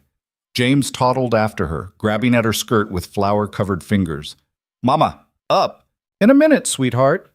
Clara took the letter from the carrier, frowning at the official-looking seal. Carson City Territorial Prison. Her stomach dropped. She waited until the carrier left before opening it. Inside was a single sheet of paper in handwriting she didn't recognize, though the signature at the bottom made her hands shake. Edwin Whitmore. "What is it?" Cole emerged from the barn, leading one of the horses. "Letter from my father." Clara's voice came out flat. Cole's expression hardened. "What does he want?" Clara scanned the letter quickly. "He's dying. Lung disease. The prison doctor says he has maybe 6 months." She looked up at Cole. "He wants to see me. Before he dies." "Absolutely not." "Cole, I mean it, Clara. You don't owe him anything. Let him die alone." Clara looked down at the letter again. The handwriting was shaky, words crossed out and rewritten. Her father had never been much for writing. "I know I don't owe him anything," she said slowly, "but maybe I need to see him anyway." "Why? So he can apologize and make himself feel better before he dies? So he can try to guilt you into forgiving him?" "Maybe. Or maybe so I can finally close that door completely." Clara folded the letter carefully. "I've spent 3 years looking over my shoulder, waiting for him to show up or send someone else. Even knowing he's in prison, I haven't felt completely safe. But if he's dying, then you wait 6 months and he'll be gone anyway. And I'll always wonder if I should have gone, if there was something I needed to say." Cole ran a hand through his hair, frustrated. What could you possibly need to say to him? Clara didn't have an answer for that. She just knew that the letter had opened something inside her, a wound she'd thought had healed, but had only scabbed over. That night, after James was asleep, Clara and Cole sat on the porch. The ranch had grown substantially in 3 years. They had 40 head of cattle now, a proper barn, fenced pastures, and a chicken coop that James loved to terrorize. The bakery business had expanded too. Clara supplied 3 towns now, with Beth managing 2 other women who helped with the work. "If I go, will you come with me?" Clara asked. Cole was quiet for a long moment. "If that's what you need?" "It is." "Then yes." They left James with Sarah the midwife, who'd become something like a grandmother to the boy. The ride to Carson City took 2 days, and Clara spent most of it silent, turning over in her mind what she might say to her father. The prison was a grim stone building on the edge of town. The guard who met them looked Clara up and down with undisguised curiosity. "You're Whitmore's daughter?" "I am. He's been asking for you every day for 2 weeks. Thought you weren't coming." "I almost didn't." They were led through corridors that smelled of unwashed bodies and despair. The guard stopped at a door marked infirmary and unlocked it. "He's in the back. You got 15 minutes." Edwin Whitmore looked nothing like the man who'd terrorized Clara's childhood. He was skeletal, his skin gray, his breathing labored and wet. He sat propped up in a narrow bed, staring at the wall until Clara entered. When he saw her, something flickered across his face. Relief, maybe, or regret. "You came," he rasped. "I got your letter." Edwin's eyes moved to Cole, who stood by the door like a guard. "He didn't have to come." "Yes, he did." Clara pulled up a chair but didn't sit. "What do you want?" "To see you, to—" Edwin coughed, a horrible wet sound that went on for nearly a minute. When he could breathe again, his lips were flecked with blood. To say I'm sorry. The words hung in the air. Clara had imagined this moment countless times over the years, but now that it was happening, she felt nothing. Just a vast emptiness where anger used to live. Okay, she said. That's it? Just okay? What do you want me to say? That I forgive you? That it's all right? I... Edwin looked down at his hands. They were skeletal, trembling. I know what I did. To you. To your mother. I know it was wrong. Do you? Because you spent 20 years doing it. That's not a mistake. That's a choice you made every single day. I was angry. Everyone gets angry. Not everyone beats their family. Edwin's face crumpled. I loved your mother. When she died, something in me broke. She died because of you, Clara said, her voice hard. You broke her down piece by piece until there was nothing left.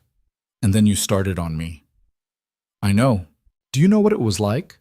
Being so afraid in my own home that I'd measure every word, every movement, just hoping to make it through the day without setting you off?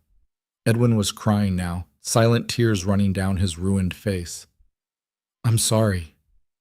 You keep saying that, but sorry doesn't fix anything. Sorry doesn't give me back my childhood or bring my mother back or erase the scars. I know. Edwin's voice was barely a whisper, but it's all I have left to give you. Clara looked at this dying man and tried to find any trace of the monster who'd ruled her life. But there was nothing there except a broken old man who'd destroyed everything he touched and was now facing the consequences alone. I need you to understand something, she said. I'm not here because I forgive you. I'm not here because I think you deserve peace before you die. I'm here because I need to say this to your face. Say what? That you failed. You tried to break me, but I survived. I built a life you couldn't even imagine. I have a husband who treats me with kindness and respect. I have a son who will never know what it's like to be afraid of his father. I have a home and a business and friends. Clara's voice was steady, each word deliberate. Everything you tried to take from me I got anyway, without you, despite you. Edwin stared at her, more tears falling. And that's your real punishment, Clara continued. Not prison, not dying alone. It's knowing that I'm happy, that I won, that every day I spend free of you is proof that you didn't matter as much as you thought you did. Clara, I'm not done. Clara leaned forward. You're going to die soon, and when you do, I won't cry. I won't mourn. I'll go home to my family and I'll feel relief that you're finally gone. And then I'll forget about you the same way you never really saw me. Just another chore, another burden, another thing to control. Edwin was sobbing openly now. Please. Please, what? Please forgive you so you can die with a clear conscience? Clara stood up. No, you don't get that. You get to die knowing exactly what you did and who you destroyed. And you get to die knowing that despite everything, I survived. She turned to leave. Cole was already opening the door. Clara, wait! Edwin's voice was desperate. Your mother, she wanted me to tell you something before she died. I never did, but I should have. Clara stopped but didn't turn around. What? She said you were the strongest person she'd ever known. Said you had a fire in you that nothing could put out. She made me promise to let you go someday, to let you have your own life. Edwin coughed again. I broke that promise, but she was right about you. You are strong, stronger than I ever was. Clara felt something crack in her chest. Not forgiveness, but something close to release. Goodbye, she said, and walked out. They were halfway back to Dry Creek before Clara spoke. Pull over, she said suddenly. Cole guided the horses to the side of the road. Clara climbed down from the wagon and walked into the scrubland, far enough that she couldn't be seen from the road. Then she screamed. It came from somewhere deep inside, years of rage and pain and fear pouring out in one long, ragged sound. She screamed until her throat was raw and her voice gave out completely. Cole appeared beside her. He didn't say anything, just held her while she collapsed against him and sobbed. Not for her father, but for her mother, for the childhood she'd lost, for all the years spent afraid. It's done, she whispered when she could speak again. It's finally done. Yeah, it is. They stayed there until sunset painted the desert in shades of orange and purple. Then they went home. Edwin died 3 weeks later. The prison sent notification asking if Clara wanted the body. She declined. Let the state bury him in whatever unmarked grave they used for prisoners nobody claimed. Instead, she planted a tree in her mother's memory in the yard of the ranch, a young oak that would grow tall and strong and provide shade for generations. James helped, his small hands pushing dirt over the roots while Clara explained that this was for his grandmother he'd never met. Was she nice? He asked. She was kind, Clara said. She loved books and flowers, and she made the best apple pie in Nevada. Did she make bread too? She taught me how. Everything I know about baking came from her. James thought about this seriously. Then she was a good mama. Yes, she was. Life continued. The ranch prospered. James grew into a wild, fearless child who followed Cole everywhere and demanded bedtime stories from Clara every night. They had another baby 2 years later, a daughter they named Margaret after Clara's aunt, with red hair and a temper to match. The bakery business expanded to 6 towns. Clara trained 3 more women, creating jobs for widows and unmarried women who needed income. She paid them fair wages and taught them everything she knew about baking. Word spread about the woman who'd escaped her father's violence and built a business from nothing. Other women started showing up at the ranch asking for work or advice or just a safe place to stay for a few nights. Clara never turned anyone away. We're running an asylum now, Cole joked one evening, watching Clara teach 4 women how to manage bread dough while Margaret screamed in her cradle and James chased chickens in the yard. Is that a problem? Not even a little bit. The ranch house expanded to accommodate everyone. Cole added rooms, built a separate bunkhouse for the workers, created a space that felt less like a business and more like a community. Some of the women stayed permanently. Others left once they got on their feet, moving to other towns or reconciling with family or starting their own ventures. Clara kept track of them all, a network of women across Nevada who knew they could count on each other. When James was 8, he asked about his grandfather. I know he was bad, James said, with the straightforward honesty of children. Sarah told me he hurt you. Clara exchanged a look with Cole. They'd agreed to be honest with the children, but honest didn't mean sharing everything. He did hurt me, Clara said. For a long time. But I got away, and I built a different life. With Papa? With Papa? What happened to your father? The bad one? He died. A long time ago. James absorbed this. Good. People who hurt other people should go away. It's more complicated than that, Clara said carefully. Hurt people sometimes hurt other people. Your grandfather was hurt too by things that happened before I was born. That doesn't make what he did okay, but it helps explain it. I don't understand. You don't have to. Not yet. Clara pulled him into her lap, though he was getting too big for it. Just know that you're safe. You and Margaret both. You'll never have to be afraid in your own home. I'm not afraid of anything, James declared. Cole laughed. That's because you've got your mother's fire. The years passed in the way years do when you're building something real. The cattle operation expanded. The bakery became famous across Nevada. People would ride for hours just to buy Clara's bread. The ranch employed 12 people at its peak, all of them working land that Clara owned outright. She was 32 when she got word that the bakery in Red Hollow had gone up for sale. The town had declined since Edwin's imprisonment, many of the miners moving on to richer strikes elsewhere. The building sat empty, a reminder of everything Clara had escaped. I want to buy it, she told Cole. Why? Because I want to tear it down. She bought the property for almost nothing. The owners were just happy someone took it off their hands. Then she had the whole building demolished, every brick and board, until nothing remained but an empty lot.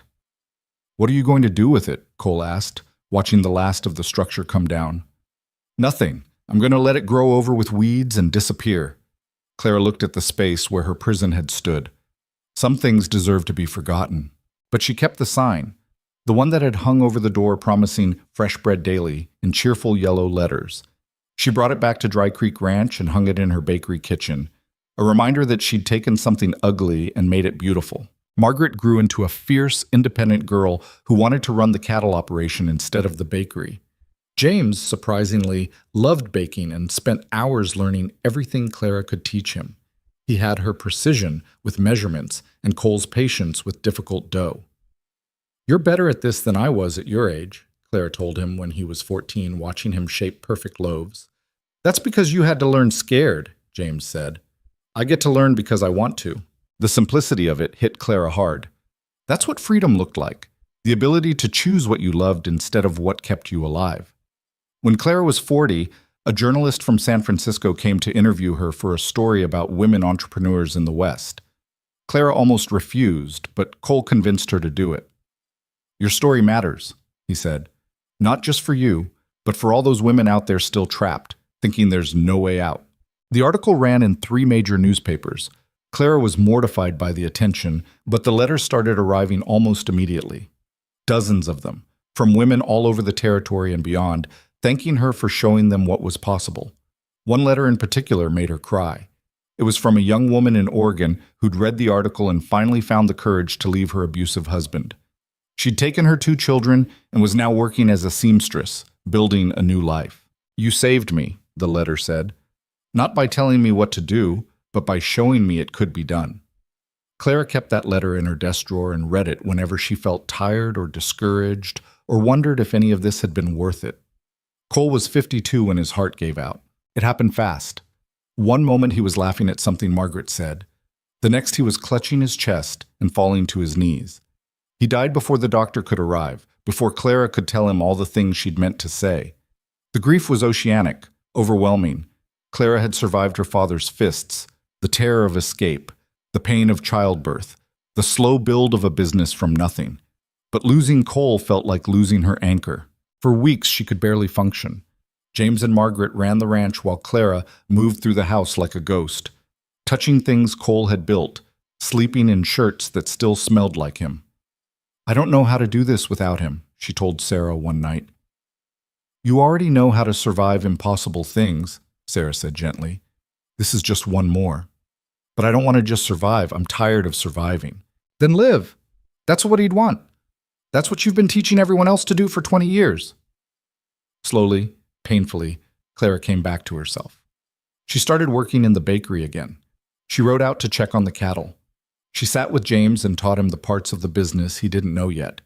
She watched Margaret break horses with a fearlessness that reminded Clara of Cole. 1 year after Cole's death, Clara planted another tree next to her mother's oak. This one was a pine, strong and enduring, the kind that could weather any storm. Papa would have liked this, James said, helping her pack dirt around the roots. Yeah, he would have. Do you think he knew? How much we loved him? Clara thought about all the years they'd had together, the arguments and laughter, the hard times and the good ones, the way Cole had looked at her every morning like she was something precious. I think he knew, she said. Clara was 63 when she decided to write everything down. Not for publication. She'd had enough of being in newspapers. Just for her family, so her grandchildren would know where they came from and what it had taken to build the life they now took for granted. She wrote about the bakery in Red Hollow, about her father's fists and her mother's quiet strength, about the morning a stranger walked through the back door and offered her a choice, about the fear and the freedom and everything in between. She wrote about the hard years building the ranch, about Tom Brennan and her father's final visit to try to reclaim her, about standing in that prison and finally letting go of the anger that had sustained her through the worst times. She wrote about Cole, not as a hero or a savior, but as a flawed, decent man who'd seen someone in trouble and decided to help, about how their arrangement became real through shared work and small kindnesses and choosing each other every day. And she wrote about what she'd learned, the hard truths that couldn't be taught, only earned. That survival wasn't enough. You had to build something worth surviving for. That freedom was terrifying because it meant facing all the choices you'd been too afraid to make before. That forgiveness wasn't about absolving people who'd hurt you. It was about refusing to let them keep hurting you by carrying their poison forever. That love wasn't something that saved you. It was something you built together, brick by brick, choice by choice, until you'd created something strong enough to weather storms. Clara finished writing on a spring morning when she was 65. The ranch was thriving under James and Margaret's management. The bakery employed 20 women now, a small empire built on flour and determination. Her grandchildren ran wild through the same fields where Clara had learned to stop running. She sat on the porch with the finished manuscript in her lap, watching the sun rise over the valley. The 2 trees in the yard had grown tall, their branches intertwining overhead like they were holding hands. In the distance, cattle grazed on land that belonged to her. Smoke rose from the bakery chimney, carrying the smell of fresh bread across the valley. Inside the house, she could hear her grandchildren arguing over breakfast, their voices full of the careless confidence of children who'd never known fear. This was her legacy, not the business or the land or the money they'd accumulated. This feeling of safety, of home, of knowing you belonged to yourself and nobody could take that away. Clara thought about the terrified girl she'd been, hands shaking as she reached for a stranger's hand. If she could go back and tell that girl what was coming, the pain and the joy, the losses and the victories, all the impossible things she'd accomplish, would that girl believe her? Probably not, but she'd done it anyway. The sun cleared the mountains, painting everything gold. Clara closed her eyes and felt the warmth on her face, the same sun that had beat down on Red Hollow all those years ago when her life was nothing but survival and fear. She'd made it, against every odd, despite every obstacle, through every dark moment that promised to break her. She'd made it to the other side, and on that side she'd built something beautiful,